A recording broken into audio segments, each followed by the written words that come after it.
നമസ്കാരം. അങ്ങനെ നമ്മൾ വീണ്ടും നവരാത്രി കാലത്തിൻ്റെ ആ പുണ്യം പേറുന്ന ദിവസങ്ങളിലേക്ക് കടക്കുകയാണ്. 10 ദിവസത്തിലൂടെ അല്ലെങ്കിൽ 9 ദിവസങ്ങളിലൂടെ നമ്മൾ കടന്നു പോകുമ്പോൾ അതിൽ ജീവൻ്റെ തന്നെ വ്യത്യസ്തമായിട്ടുള്ള പരിണാമത്തിലൂടെ കടന്നു പോവുകയാണ്. ഭൗതികമായിട്ടും ആധ്യാത്മികമായിട്ടും ഒരുപാട് മാറ്റങ്ങൾ നമ്മുടെ അന്തരംഗത്തിലും പ്രപഞ്ചത്തിലും സംഭവിക്കുന്ന സമയമെന്നാണ് ഭാരതത്തിലെ ഋഷിവര്യന്മാരായിട്ടുള്ള മനീഷികൾ പറഞ്ഞിരിക്കുന്നത്. അതുകൊണ്ട് ഭാരതത്തിൻ്റെ മുക്കും മൂലയിലും എല്ലാ ഭാഗങ്ങളിലും വ്യത്യസ്തമായിട്ടുള്ള രീതികളിൽ ഈ നവരാത്രി ആഘോഷിക്കുന്നുണ്ട്. നവരാത്രിയുടെ കേന്ദ്രബിന്ദു ഞാൻ പറയാതറിയാമല്ലോ, അത് സാക്ഷാൽ ഭഗവതിയാണ്, ദേവീ ശക്തിയാണ്. ഇവിടെ ഈ ദിവസങ്ങളിൽ ദുർഗാദേവിയെ, ദുർഗ എന്ന ഭാവത്തിൻ്റെ 9 വ്യത്യസ്തമായിട്ടുള്ള രൂപങ്ങൾ അല്ലെങ്കിൽ ആ ചൈതന്യങ്ങളെയാണ് നമ്മളിവിടെ ആരാധിക്കാനായിട്ട് നമ്മൾ തിരഞ്ഞെടുക്കുന്നത്. അപ്പോൾ ഈ 9 ഭാവങ്ങൾക്കും വ്യത്യസ്തമായിട്ടുള്ള രൂപങ്ങളുണ്ട്, വ്യത്യസ്തമായിട്ടുള്ള ആയുധങ്ങൾ, വ്യത്യസ്തമായിട്ടുള്ള വാഹനങ്ങൾ, വ്യത്യസ്തമായിട്ടുള്ള ഗുണങ്ങൾ, വ്യത്യസ്തമായിട്ടുള്ള പർപ്പസുകൾ. തുടങ്ങുന്നത് തന്നെ ഈ ദിവസങ്ങൾ, നവരാത്രി ദിവസങ്ങൾ, ഗുരുദേവ് ശ്രീ രവിശങ്കർജി പറയുന്നത് ഈ ദിവസങ്ങളിൽ നമ്മൾ കുറച്ചൊക്കെ നമ്മൾ ശരീരത്തിനെ മനസ്സിനെ ഒന്ന് സ്വസ്ഥമാക്കുകയും അതേപോലെ കുറച്ച് കൺട്രോളിൽ വരുത്തുകയും ഭക്ഷണത്തിലും ശുദ്ധിയിലും ദേഹത്തിലകത്തും പുറത്തുള്ള ശുദ്ധിയിലൊക്കെ കുറച്ച് നമ്മൾ ശ്രദ്ധ ചെലുത്തി കഴിഞ്ഞാൽ ഒരുപാടത് ഗുണം ചെയ്യുന്നതാണ് പറയുന്നത്. കൂടുതൽ പ്രത്യേകത എന്ന് വെച്ചാൽ ഈ ദിവസങ്ങളിൽ അത്യസാധാരണമായിട്ടുള്ള ആത്മീയ ഊർജം പ്രപഞ്ചത്തിൽ വൈബ്രൻ്റ് ആവുന്ന സമയമാണ്. അതാണ് ഏറ്റവും വലിയ പ്രത്യേകത.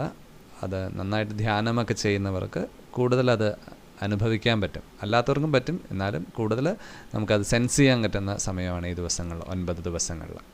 ഈ നവരാത്രി തന്നെ ഒരു കൊല്ലത്തിൽ 4 തരത്തിലാണ് വരുന്നത്. 4 വ്യത്യസ്തമായിട്ട് നവരാത്രികളുണ്ട്. അപ്പോൾ ഉത്തരായണ കാലത്ത് ചൈത്ര നവരാത്രി, മാഘ നവരാത്രി, അങ്ങനെ പല നവരാത്രികൾ പല രീതിയിൽ 4 നവരാത്രിയാണ് ഒരു വർഷത്തിൽ. പക്ഷേ നമ്മൾ ഏറ്റവും കൂടുതൽ ആളുകൾ എടുക്കുന്നത്, ആഘോഷിക്കുകയൊക്കെ ചെയ്യുന്നത് ഈ ദിവസങ്ങളിൽ വരുന്ന ഈ ചിങ്ങം കഴിഞ്ഞ് ഓണത്തിന് ശേഷം വരുന്ന പൂജവെപ്പ് ഓണമെന്നും അതിനൊരു മറ്റൊരു പേര് ഇവിടെയൊക്കെ പറയാറുണ്ട് നമ്മുടെ കേരളത്തിൽ. അപ്പോൾ ആദ്യ ദിവസം നമുക്ക് തുടങ്ങുന്നത് തന്നെ ശൈലപുത്രി എന്ന ദുർഗയുടെ 1ാം ഭാവമായിട്ടുള്ള ശൈലപുത്രി എന്ന ആ ഭാവത്തെ കൂടെയാണ് നമ്മൾ കടന്നു പോകുന്നത്. അപ്പോൾ ഈ ശൈലപുത്രി ദേവി എന്ന് പറയുന്നത് ജ്യോതിസ്വരൂപിണിയാണെന്നാണ് ഗുരുദേവ് പറയുന്നത്. ജ്യോതിസ്വരൂപിണിയാണ്, പ്രകാശരൂപിണിയാണ്, അതേപോലെ ചൈതന്യസ്വരൂപിണിയാണ്. ശൈലം എന്ന് വെച്ചാൽ പർവ്വതം, അതായത് ചലിക്കാത്തത്, അചഞ്ചലമായിട്ടുള്ളത്. അതേപോലെ തന്നെ അതിൻ്റെ അകത്ത് തരംഗരൂപത്തിൽ വിളങ്ങുന്ന തത്വമാണ് ദേവി എന്നും പറയപ്പെടുന്നു. അപ്പോൾ ഏറ്റവും അത്യസാധാരണമായിട്ടുള്ള ഊർജം, അതിൻ്റെ ഏറ്റവും പിനാക്കിൾ, ഏറ്റവും ഉന്നതമായിട്ടുള്ള അവസ്ഥ എന്നും കൂടി ഗുരുദേവ് പറഞ്ഞു വെച്ചിട്ടുണ്ട്. ശൈലം എന്ന് വെച്ചാൽ പർവ്വതമാണ്. നമ്മൾ പർവ്വതങ്ങൾ എപ്പോഴും നോക്കിയാൽ അറിയാം, മാനം മുട്ടേ നിൽക്കുക എന്ന് പറയും അല്ലേ, പർവ്വതാകാരം എന്നൊക്കെ നമ്മൾ പറയാറുണ്ട് അല്ലേ. അപ്പം അത്രയും പിനാക്കിളിലെ ഏറ്റവും ഉന്നത അവസ്ഥയിൽ നിൽക്കുന്ന ആ ഊർജത്തിൻ്റെ, ബോധത്തിൻ്റെ അല്ലെങ്കിൽ ചൈതന്യത്തിൻ്റെയൊക്കെ ആ ഒരു ഭാവത്തിനെയാണ് ശൈലപുത്രി എന്ന് പറയുന്നു. ഞാനിവിടെ പറയുന്നത് പുരാണത്തിൽ ഒരുപാട് കഥകളൊക്കെ ഉണ്ട്, അത് നമുക്ക് എല്ലായിടത്തും കാണുന്നതാണ്. ഇപ്പോൾ ഗുരുദേവ് പറഞ്ഞിരിക്കുന്ന അതിലെ ഏറ്റവും ലഘുവായിട്ടുള്ളൊരു ഭാഗമാണ് നിങ്ങളുടെ അടുത്തേക്ക് എത്തിക്കുന്നത്. പുരാണത്തിൽ അതിൻ്റെ കഥകളുണ്ട്, ദേവീ മഹാത്മ്യത്തിലുണ്ട് ഇതുമായിട്ട് ബന്ധപ്പെട്ട കഥകൾ.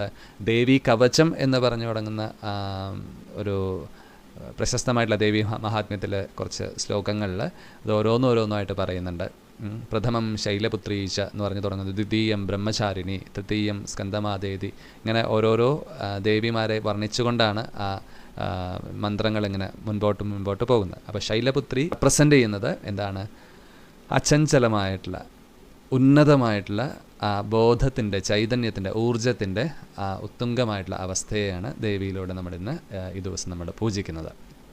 അതുപോലെ ദേവിയെ നമ്മളിവിടെ ഋഷിവര്യന്മാർ നമുക്ക് നൽകിയിരിക്കുന്ന രൂപം ഒരു കാളപ്പുറത്ത്, ഋഷഭവാഹനം, കാളപ്പുറത്താണ് ഇരിക്കുന്നത്. ദേവിക്ക് ഒരു ശൂലം കയ്യിലുണ്ട്. അതേപോലെ യോഗശാസ്ത്ര പ്രകാരം മൂലാധാര തത്വത്തിൽ നിന്നാണ് ആ ചൈതന്യത്തിനെയാണ് ദേവിയിൽ എന്ത് ചെയ്തിരിക്കുന്നത്, സ്ഫുടം ചെയ്ത് വച്ചിരിക്കുന്നത്. അപ്പോൾ മൂലാധാരം ഏറ്റവും ബേസ് ചക്ര, റൂട്ട് ചക്ര എന്നൊക്കെ പറയുന്ന പോലെ. അപ്പോൾ ഇത്രയൊക്കെയാണ് ബോധമണ്ഡലത്തിൻ്റെ ഉന്നതമായിട്ടുള്ള ആ ഒരു അവസ്ഥയാണ് ശൈലപുത്രി എന്ന് പറയുന്നത്. ശൈലം എന്ന് വെച്ചാൽ പർവ്വതം. അപ്പോൾ ആ പർവ്വതത്തിൻ്റെ ഏറ്റവും അല്ലെങ്കിൽ ആ ഊർജ്ജത്തിൻ്റെ അനന്തമായ ഉന്നതാവസ്ഥ. അപ്പോൾ ഈ ദിവസം നമ്മൾ ഗുരുദേവ് പറഞ്ഞിരിക്കുന്ന ഏത് സുഖത്തിൻ്റെ ഏത് എമോഷൻ്റെയും ഏറ്റവും ഉന്നതമായിട്ടുള്ള അവസ്ഥയിലേക്ക് ചെന്നാൽ അവിടെ നമുക്ക് ഈശ്വരനെ ദർശിക്കാനാണ്. ഈശാവാസ്യം ഇദം സർവം.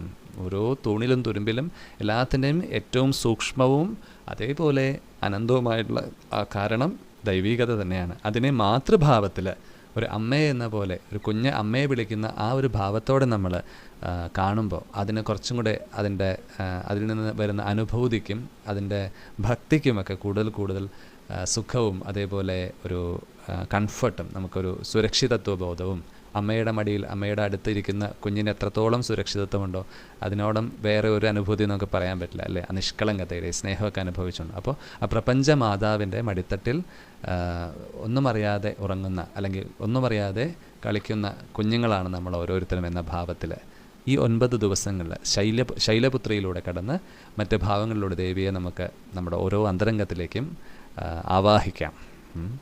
അപ്പോൾ അതെ, ശൈലപുത്രിയിലേക്ക് നമ്മൾ കടക്കുകയാണ്. നവരാത്രി ദിനങ്ങളെ ഏറ്റവും ആധ്യാത്മികവും അതേപോലെ വിജ്ഞാനപ്രദവുമാകട്ടെ എന്ന് ആശംസിക്കുന്നു. അതോടൊപ്പം തന്നെ ഓരോ ദിവസവും ഗുരുദേവ് വ്യത്യസ്തമായിട്ടുള്ള ഈ ദേവചൈതന്യങ്ങളെ ഇൻവോക്ക് ചെയ്യുന്ന മെഡിറ്റേഷൻസും നമുക്ക് നൽകിയിട്ടുണ്ട്. അതിൻ്റെ ലിങ്ക് നമ്മൾ ഡിസ്ക്രിപ്ഷൻ ബോക്സിൽ കിടക്കുന്നുണ്ടാവും. ഒരു 15-20 മിനിറ്റ് നേരത്തെ ധ്യാനമാണ് ഗുരുദേവ് ഈ തത്വത്തെക്കുറിച്ചൊന്ന് സംസാരിച്ചിട്ട് ഗുരുജി മനോഹരമായിട്ടുള്ള നമ്മുടെ ധ്യാനത്തിലേക്ക് നയിക്കും. ഇത് പ്രാക്ടീസ് ചെയ്യുകയാണെങ്കിൽ കൂടുതൽ നമുക്ക് ഈ പറഞ്ഞ കാര്യങ്ങളൊക്കെ കൂടുതൽ അനുഭവിക്കാൻ കഴിയും. അപ്പോൾ വളരെ ശക്തവും എന്നാൽ സരളവുമായിട്ടുള്ള ധ്യാനമുറകളാണ് ഗുരുദേവ് ഈ ദിവസങ്ങളിൽ ദേവീ സംബന്ധമായിട്ട് നമുക്ക് നൽകിയിരിക്കുന്നത്. അപ്പോൾ അതിൻ്റെ ലിങ്കും ഡിസ്ക്രിപ്ഷൻ ബോക്സിൽ ഇട്ടേക്കാം. അപ്പോൾ എല്ലാവരും ആ ദേവി ഉപാസനയിലൂടെ അന്തരംഗത്തിലുള്ള ദേവീ ചൈതന്യത്തെ തത്വത്തെ സാക്ഷാത്കരിച്ച് കൂടുതൽ ആനന്ദത്തിൽ ആറാടാൻ ഈശ്വരൻ അനുഗ്രഹിക്കട്ടെ, ദേവിയുടെ കൃപയുണ്ടാവട്ടെ എന്ന് പ്രാർത്ഥിക്കുന്നു. എല്ലാ ഗുരുക്കന്മാരുടെ അനുഗ്രഹം ഉണ്ടാവണേ പ്രാർത്ഥിക്കുന്നു. ജയ് ഗുരുദേവ്.